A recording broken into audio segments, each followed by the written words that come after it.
Depois de ser ameaçado e chantageado pelo STF, que mandou o governo dar um jeito de retirar as assinaturas pela urgência da anistia, Lula encontrou uma nova arma para destruir a anistia. Olha essa bomba aqui, gente, que saiu na coluna da Malu Gaspar no Globo. Olha aí. A nova arma do governo Lula contra a anistia bolsonarista na Câmara.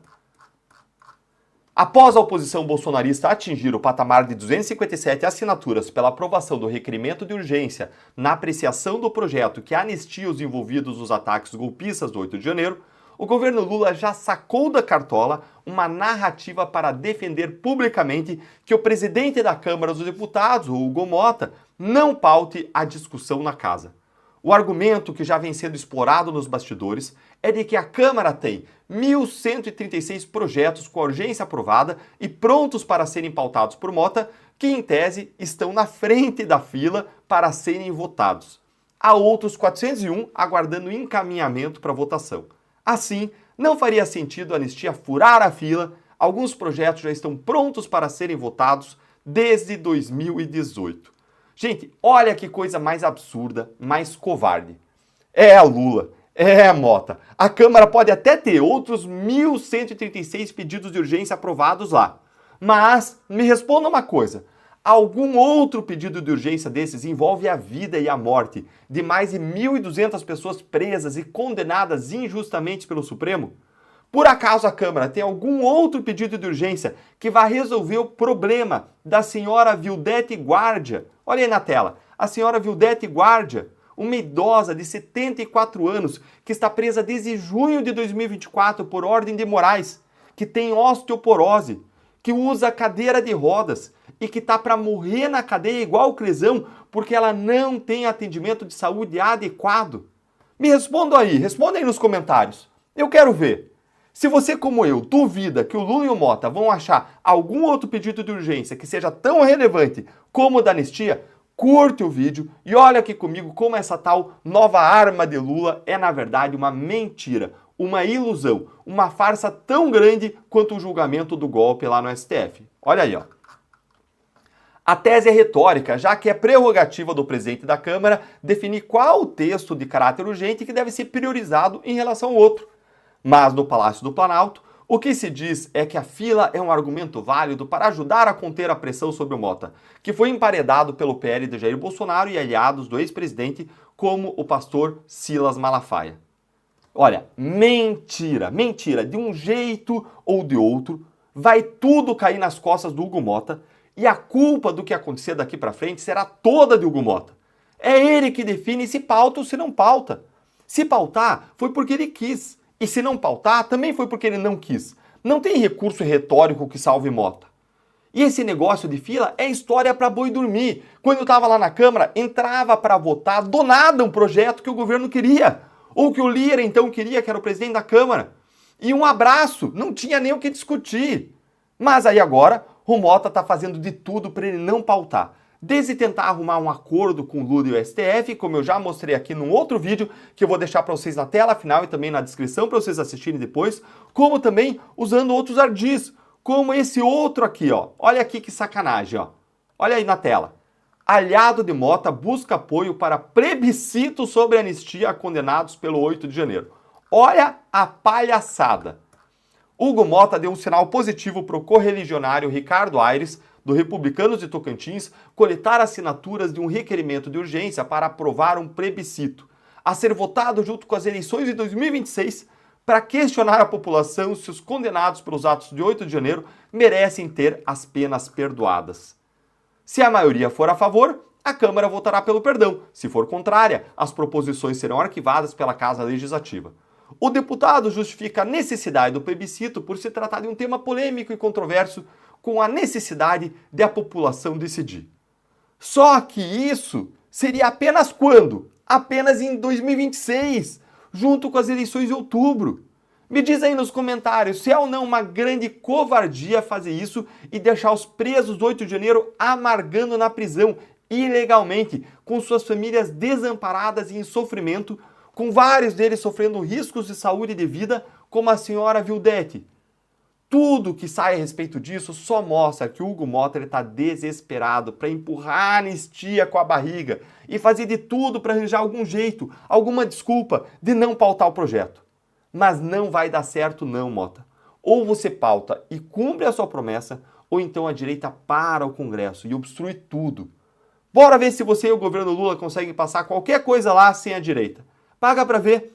Agora eu quero ouvir a sua opinião que está aqui. O que você achou dessas novas manobras aí do Lula, do Hugo Motta, dessa história de fazer um plebiscito? Agora eles nunca fazem plebiscito para ouvir o povo, nunca querem saber a opinião do povo. Aí agora que o negócio vai passar, que tem um clamor popular, agora tá na cara que isso aí é só uma manobra para barrigar.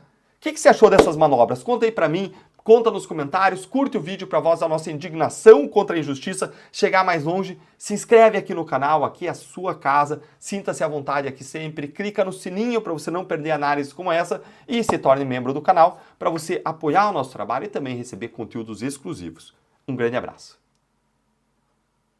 Fala, João. Informação, João? Um editorial da publicação britânica The Economist de ontem afirma que só no Brasil, que dá ao Supremo Tribunal Federal poderes extremos, um ministro poderia ter tanto destaque como Alexandre de Moraes. Tá aí a capa desse editorial. Segundo a publicação, como guardiões da Constituição Federal, os ministros do STF frequentemente decidem sobre questões que, na maioria dos países, são de competência de autoridades eleitas. Abre aspas. Por causa da carga de processos que isso cria, o STF permite que os ministros tomem decisões relevantes individualmente, em vez de esperar a reunião do plenário. Fecha aspas. Isso dá a cada ministro enorme visibilidade e um ar de celebridade, diz a Economist. No entanto, para a publicação, nenhum outro ministro do STF tem um perfil público que se compare ao de Moraes. Abre aspas. O que Moraes pensa é sobre a liberdade de expressão online desregulamentada. Sua preocupação surgiu em 2018, quando Jair Bolsonaro foi eleito presidente. Bolsonaro elogiou a ditadura militar brasileira e atacou instituições que pudessem conter seu poder. Fecha aspas. O inquérito das fake news foi instaurado para investigar conteúdo online que afeta a honra e a segurança do STF, de seus ministros e de suas famílias. Desde então, Moraes suspendeu centenas de contas de redes sociais, a maioria delas pró-Bolsonaro. Em 2024, ele suspendeu o X, plataforma do bilionário Elon Musk, por mais de um mês em todo o Brasil e congelou as contas bancárias da Starlink, a empresa de internet via satélite de Musk. A Economist afirma o seguinte, abre aspas, Moraes é legitimado pela lei brasileira. Como qualquer democracia, o Brasil impõe limites à liberdade de expressão, mas o faz de forma bastante ampla e aplica esses limites com extrema severidade. No entanto, mesmo para os padrões brasileiros, o entusiasmo com que Moraes exerce seu cargo tem sido alarmante. Alguns de seus alvos agiram claramente fora da lei. O volume de conteúdo descontrolado na internet brasileira é avassalador, mas Moraes às vezes se excede gravamente. Fecha aspas. Cláudio, o mundo já sabe o que está acontecendo aqui e o mundo está tentando se defender do modelo aplicado aqui, nitidamente. Porque Suprema Corte, qualquer país tem uma Suprema Corte. Uma Corte Constitucional. Qualquer país tem. Não bota o nome de Supremo. Qualquer esquina tem. Né? Qualquer país rico... Tem a Corte Constitucional. Tem que ter. Tem que né? ter, sim. Porque o legislador cria a lei, né? Os constituintes criam a Constituição, independentemente do tempo que ela existe, foi criada uma Constituição. Quem defende aquilo do ponto de vista da justiça é a Suprema Corte. Ok? Exatamente. Só que no Brasil criou-se uma alternativa ao trabalho de quem deveria simplesmente defender a Constituição, que é defender uma verdade, defender a democracia, defender não sei o quê. Eles foram criando, né, subterfúgios, caminhos, né, obscuros para a defesa de algo que, na verdade, eles estão destruindo. Por exemplo, Alexandre de Moraes destrói a democracia, ao meu ver, é a minha opinião, a partir do momento em que ele, com as suas canetadas, né, com essa sanha de condenar, de perseguir opositores, desculpa, mas onde é que tem democracia? Onde tem a Constituição e suas decisões? Mas veja, o que a esquerda global já percebeu é que esse modelo não é bom para ninguém. Aqui no Brasil ainda tem idiota que aplaude. patrocinado pelo governo, pressionado, chantageado, sabe Deus o quê, ou numa boa vida, o cara tá ali numa boa, né, aplaudindo o que está acontecendo no Brasil. Mas a esquerda global já entendeu. Isso não é bom não, hein? Ó o Brasil do jeito que tá lá, ó. Ó o que tá acontecendo lá. Está expondo. Só que nós deixamos chegar aí. O Brasil, através de um Congresso fraco, frouxo, corrupto, submisso, com rabo preso, com rabo sujo, um congressinho, nós chegamos onde chegamos, Cláudio. Mas a esquerda mundial já entendeu. Isso, e a revista The Economist, que o nome é O Economista, é uma revista da esquerda. Da esquerda na Europa, não é uma revista conservadora de direita.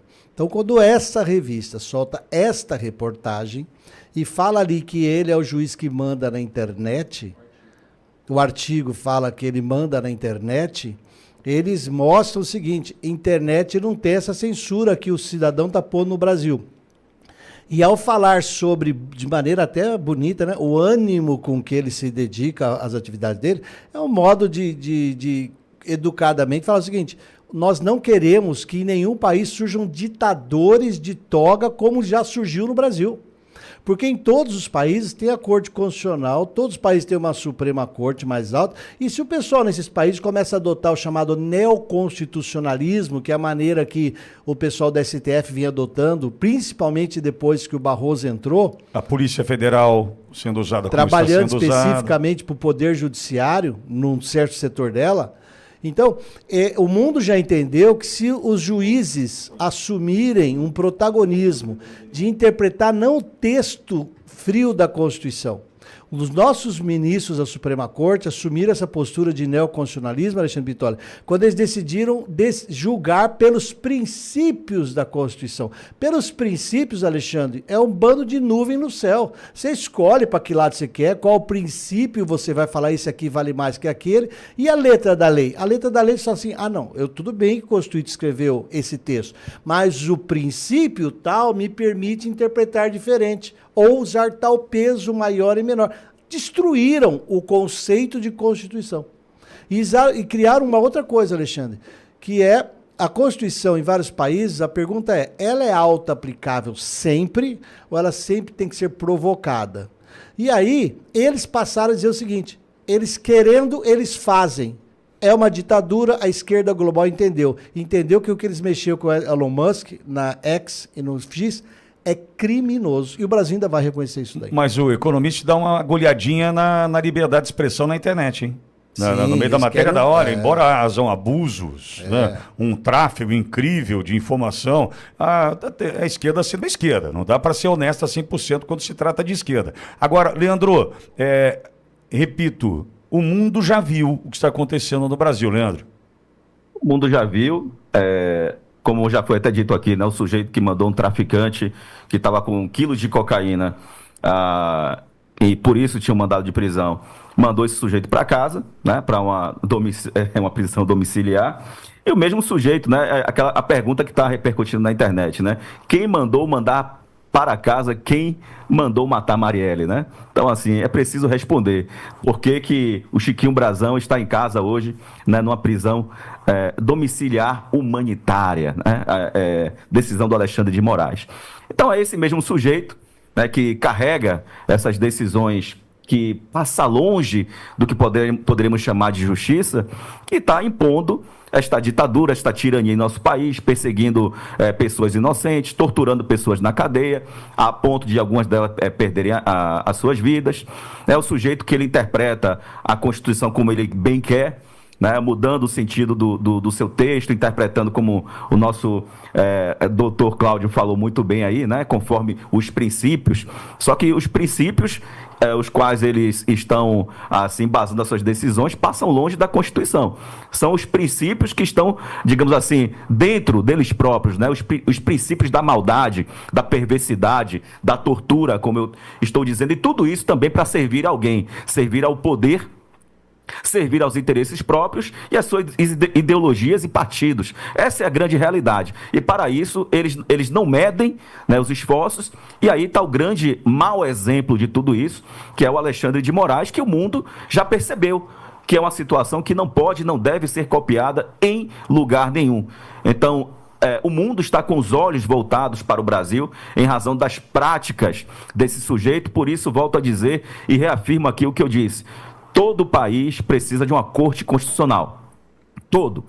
E nós defendemos e seguiremos defendendo isso para o Brasil. O que nós não podemos ter são pessoas sentadas lá na cadeira, desviando a função desse poder da República, que é a Suprema Corte, para os seus interesses pessoais e com espectros de psicopatia, volto a dizer, para promover a maldade em nosso país. Isso aí é que nós não concordamos e por isso volto a afirmar. Esse sujeito precisa ser afastado de suas funções e responder por todos os crimes, delitos que ele cometeu contra inúmeras pessoas e aí sim, volto a dizer, contra a nossa democracia. Que se tem alguém que ataca a nossa democracia, se chama Alexandre de Moraes.